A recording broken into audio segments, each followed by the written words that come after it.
नमस्कार, अनादि टीवी के विशेष कार्यक्रम अटेंशन में आपका स्वागत है और मैं हूं मनोज वर्मा। कांग्रेस पार्टी की अंदरूनी कलह अब खुलकर सामने आने लगी है। मध्य प्रदेश से लेकर जम्मू कश्मीर तक पार्टी के असंतुष्ट नेता अपनी आवाज़ तो बुलंद कर रहे हैं, लेकिन ना तो प्रदेश में कमलनाथ और न दिल्ली में गांधी परिवार को इन नेताओं की आवाज़ सुनाई दे रही है। उत्तर भारत से जुड़े पार्टी के कई वरिष्ठ नेता जम्मू में हैं। कांग्रेस के इन असंतुष्ट नेताओं को G23 के नाम से जाना जाता है, क्योंकि उन्होंने पिछले साल भी पत्र लिखकर कांग्रेस हाईकमान पर सवाल उठाए थे। जम्मू में कांग्रेस नेताओं ने पार्टी के कार्यप्रणाली पर गंभीर सवाल उठाए हैं। कांग्रेस के वरिष्ठ नेताओं का रुख 5 राज्यों में होने वाले विधानसभा चुनाव के पहले कांग्रेस के लिए नई परेशानी खड़ी कर सकता है। इधर मध्य प्रदेश कांग्रेस में गोडसे भक्त की एंट्री से पार्टी 2 पालों में विभाजित होती दिख रही है। प्रदेश की पूरी विपक्षी पार्टी खुद ही नहीं समझ पा रही कि करे तो क्या करें। मज़ेदार बात यह है कि कांग्रेस का एक धड़ा बाबूलाल की खिलाफत कर रहा है तो एक धड़ा चुप है। खास तौर पर कमलनाथ की चुप बैठे हैं। अब ऐसे में कांग्रेस का सियासी भविष्य क्या होगा, ये बड़ा सवाल है। आज हम इसी पर चर्चा करेंगे, लेकिन उसके पहले देखिए हमारी एक खास रिपोर्ट।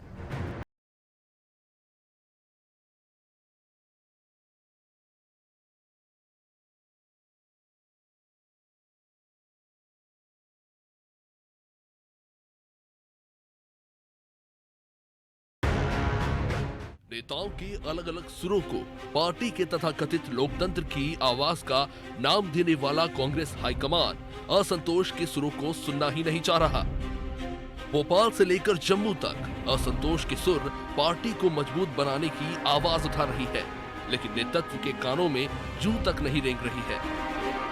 भोपाल में गोडसे समर्थक बाबूलाल चौरसिया को पार्टी में शामिल करने के बाद कांग्रेस 2 गुटों में विभाजित हो गई है।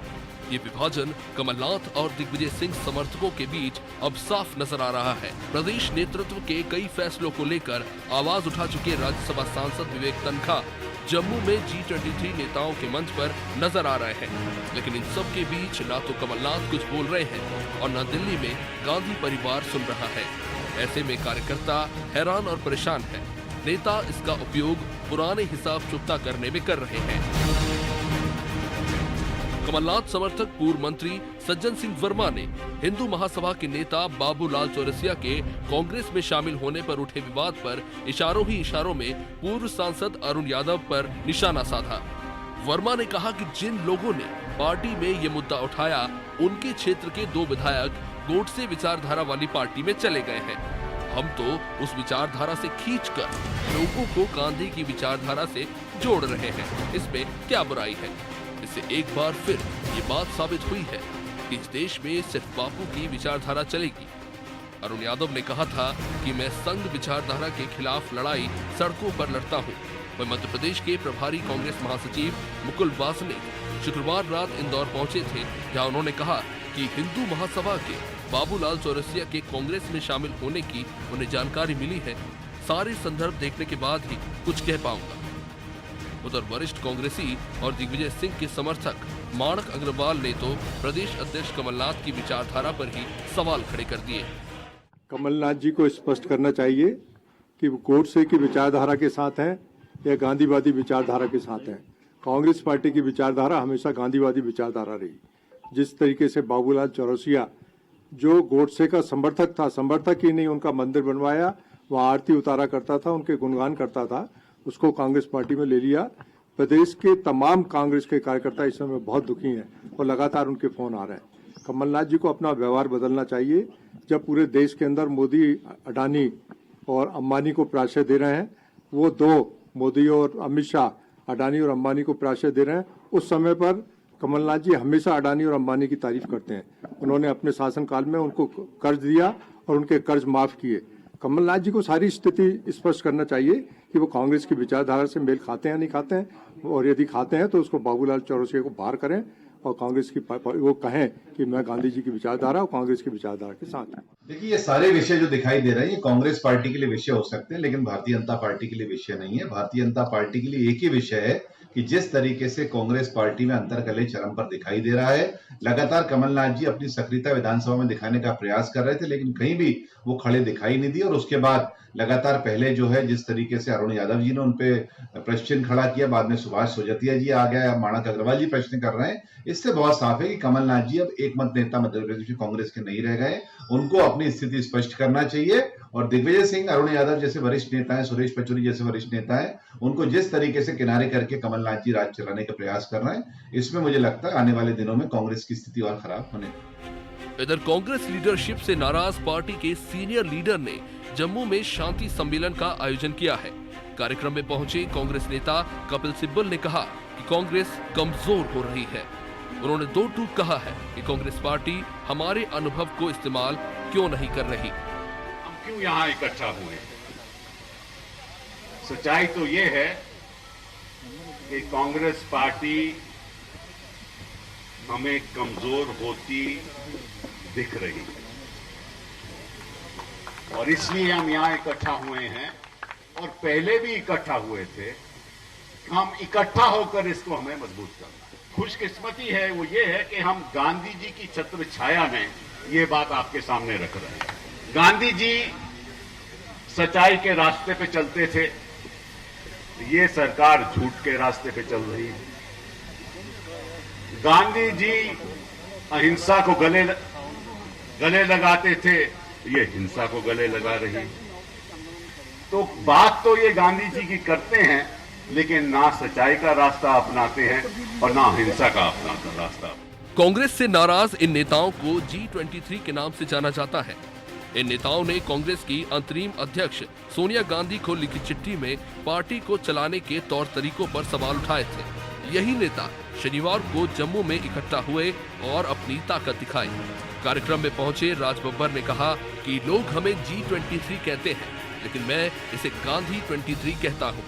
उन्होंने कहा कि G23 चाहता है कि कांग्रेस मजबूत बने। लोग कहते हैं G23, मैं कहता हूं गांधी 23। महात्मा गांधी जिसके विश्वास के साथ में, जिसके इरादों के साथ में, जिसकी सोच के साथ में इस देश का आईन बना, संविधान बना, आज उसको लेकर चलने के लिए कांग्रेस के लोग मजबूती के साथ तैयार हैं। ये G23 कांग्रेस की मजबूती चाहती है। इन नेताओं में पूर्व केंद्रीय मंत्री आनंद शर्मा, हरियाणा के पूर्व मुख्यमंत्री भूपिंदर सिंह हुड्डा, कपिल सिब्बल, राज बब्बर, विवेक तनखा, गुलाब नबी आजाद शामिल थे। पिछले साल अगस्त में सोनिया गांधी को लिखी चिट्ठी में G23 नेताओं ने पार्टी में तुरंत सुधार करने की मांग की थी। इनमें जमीनी स्तर से लेकर कांग्रेस की वर्किंग कमेटी तक संगठन के चुनाव कराने की मांग की गई थी। उपचुनाव के दौरान ही भाजपा नेत्री इमरती देवी के खिलाफ कमलनाथ की टिप्पणी पर राहुल गांधी नाराज हुए थे, लेकिन कमलनाथ ने खेद तक नहीं जताया था। ऐसे में देश की सबसे पुरानी पार्टी की गति, दशा और दिशा को देखकर ये लग रहा है कि पार्टी खुद ही भाजपा के कांग्रेस मुक्त भारत के नारे को साकार कर रही है। ब्यूरो रिपोर्ट, अनादि टीवी।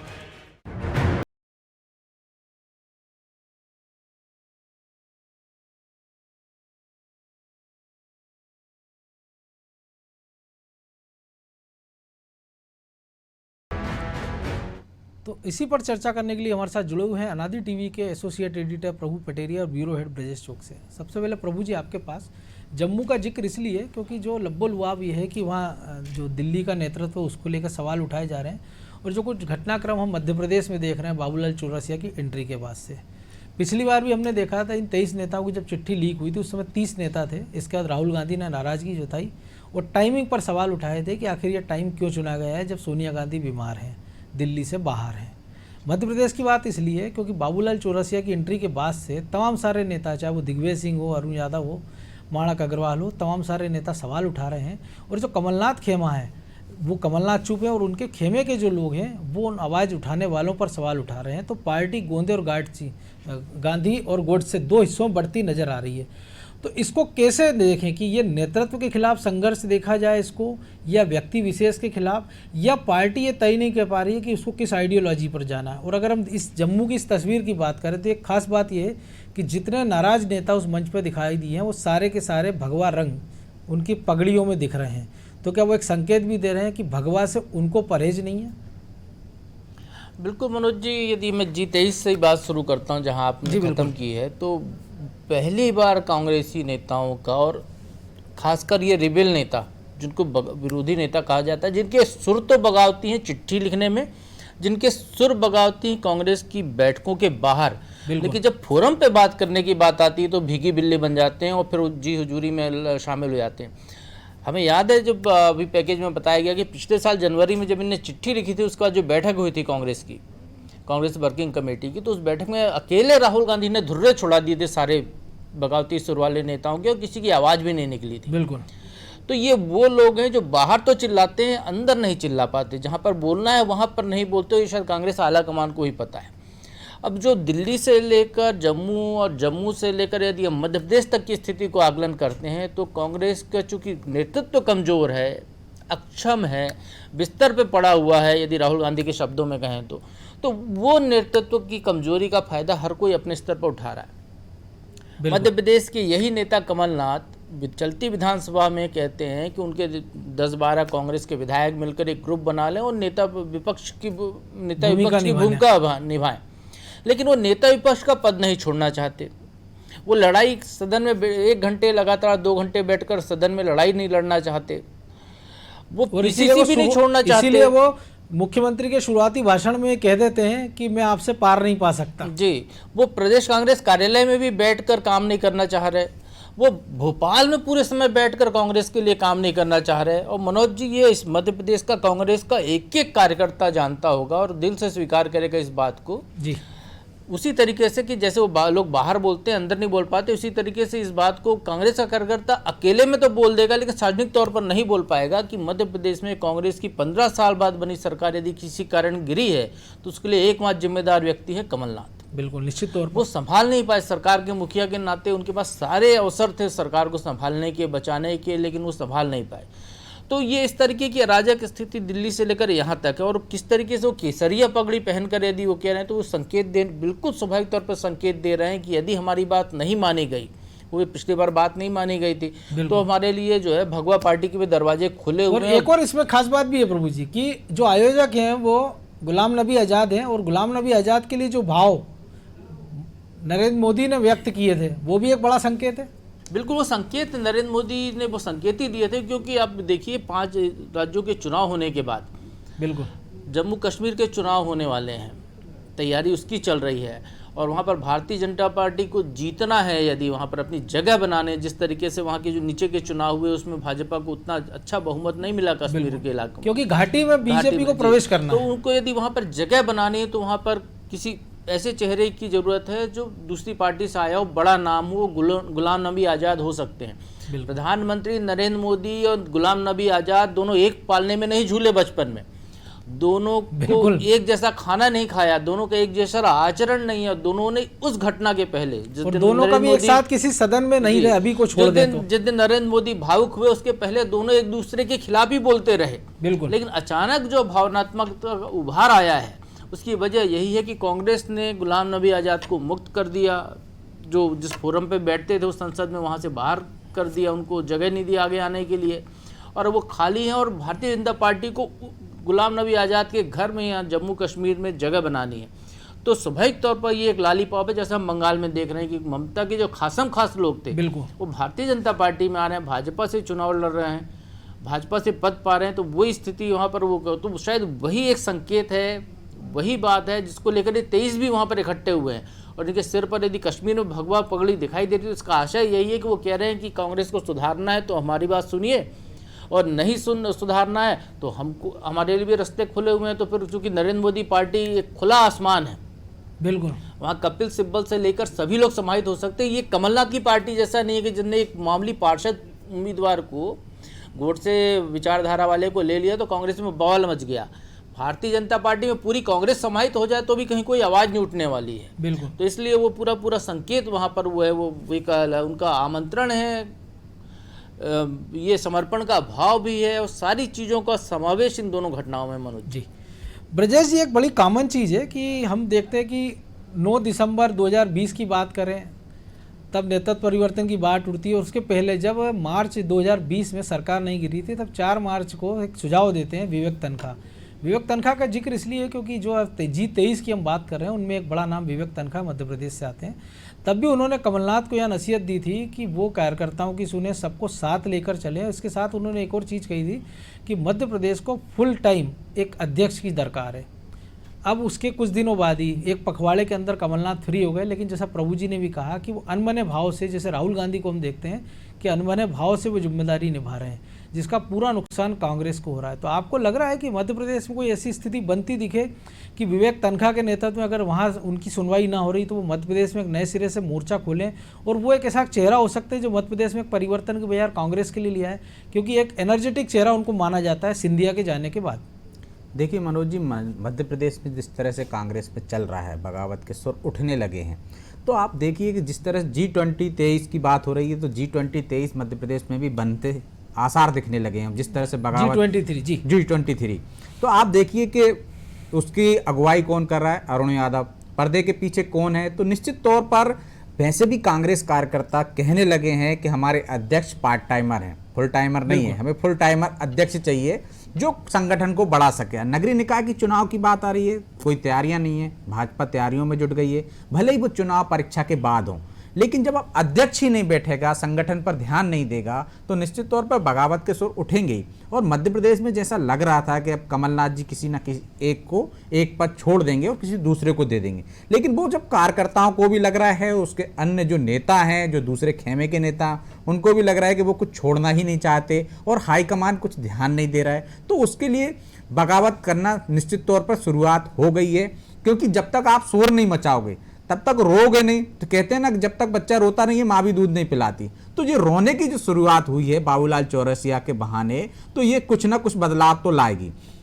चाहे आपको कमलनाथ जी को एक पद छोड़ना पड़े या उनको चौरसिया को बाहर करना पड़े, कुछ ना कुछ आपको परिवर्तन अगले कुछ दिनों में देखने को मिलेंगे। रही बात कि आप कह रहे हैं विवेक तनखा जी के नेतृत्व में, तो उसकी संभावना इसलिए कम नजर आती है कि वो जो खेमा जो विरोध कर रहा है वो हाईकमान के खिलाफ है, और मध्य प्रदेश में हाईकमान के खिलाफ वालों को अभी नहीं लगता है कि उतना महत्व मिलेगा, क्योंकि जो वर्ग अभी यहाँ पे बैठा हुआ है वो वर्ग उन लोगों के साथ नहीं है। चाहे पहले चिट्ठी वाला कांड हुआ हो, चाहे अभी जम्मू कश्मीर का विवेक तनखा को छोड़ दिया जाए तो कोई भी उनके समर्थन में नहीं है। चाहे दिग्विजय सिंह के अपने पिछले भाषण देख लिए जाए, बयान देख लिए जाए कि उन्होंने कहा नहीं हम गांधी परिवार के साथ हैं। तो जो गांधी परिवार का खेमा है, मुझे लगता है कार्रवाई ना होने की वजह यह है कि यदि कमलनाथ पर कार्रवाई करती है या उन पर दबाव बनाती है हाईकमान द्वारा, उनसे एक पद लिया जाता है, तो कहीं वो नाराज होकर वो जो 23 लोग हैं उनमें शामिल ना हो जाएं। एक डर ये भी हो सकता है। उससे असर क्या पड़ना, मध्य प्रदेश की राजनीति में कितना असर पड़ेगा?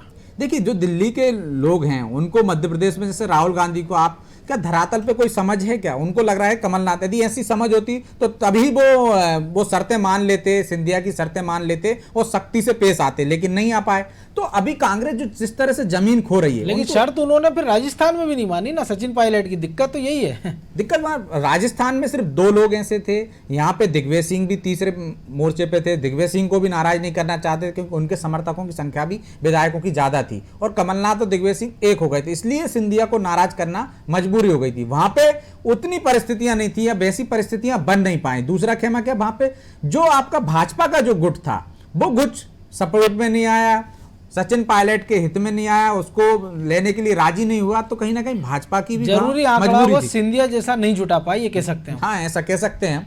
तो मुझे लगता है कि मध्य प्रदेश में आपको बदलाव तो होंगे मनोज जी, लेकिन वो विवेक तनखा के नेतृत्व में ऐसी संभावना कमी है। प्रभु जी, एक तस्वीर का एक दूसरा पहलू हम चाहेंगे दर्शकों को आप समझाएं, क्योंकि जो कुछ सामने दिख रहा है बड़ा आसान सा है कि एक पार्षद को अगर आप शामिल कर लेते हैं और पूरी पार्टी 2 खेमों में बढ़ जाए, और एक ऐसा नेता दिग्विजय सिंह जो कि जब पिछली बार जब तस्वीरें आती हैं गोडसे के अभिषेक की, तब वो कहते हैं, वो ट्वीट करते हैं, कहते हैं इस पर FIR की जाए, कमलनाथ को नसीहत देते हैं। फिर वो दूसरे दिन जब उनके सारे समर्थक जब इसमें मोर्चा खोले हुए हैं कमलनाथ और उनके सहयोगियों के खिलाफ, वो पूछते हैं बाबूलाल चौरसिया कौन है। इसके पहले वो जब उनके सारे समर्थक बैतूल में हम देखते हैं कि कंगना रनौत के खिलाफ मोर्चा खोले होते हैं, वो कांग्रेस ये आरोप लगाती है कि नीले डाका पर छापा इसलिए पड़ा है आयकर का क्योंकि उन्होंने कंगना रनौत का विरोध किया है। और वो दिग्विजय सिंह कहते हैं कि कौन कंगना रनौत। तो क्या वो ये बताना चाह रहे हैं कि इन सबके बीच की कौन कमलनाथ, जो कुछ है मैं हूँ।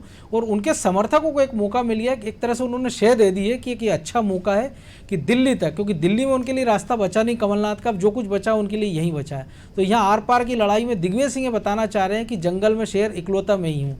और जैसा उन्होंने सिंधिया से भी कहा था कि मैं और आपके पिताजी शेरों का शिकार शूट करते थे। हाँ बिल्कुल मनोज जी, पहले जब शिकार की छूट थी तो दिग्विजय सिंह शिकार किया करते थे, वो कैमरे से शूट किया करते हैं, ऐसा वो खुद ही कहते हैं जंगल में जाके। लेकिन सियासत में दिग्विजय सिंह का शिकार करने का अंदाज बहुत अलग है। और जो आप इशारा कर रहे हैं तो शायद वो दिग्विजय सिंह का ही शिकार का एक तरीका कि वो हाका लगा रहे हैं। बिल्कुल, दिग्विजय सिंह के सारे लोग कमलनाथ के खिलाफ बोल रहे हैं, और किस घटना को लेकर बोल रहे हैं, एक छोटी सी घटना को लेकर बोल रहे हैं। कमलनाथ अड़े हुए हैं और बड़े भाई के खिलाफ छोटे भाई की टीम पूरी की पूरी हाका लगाने पे लगी हुई है।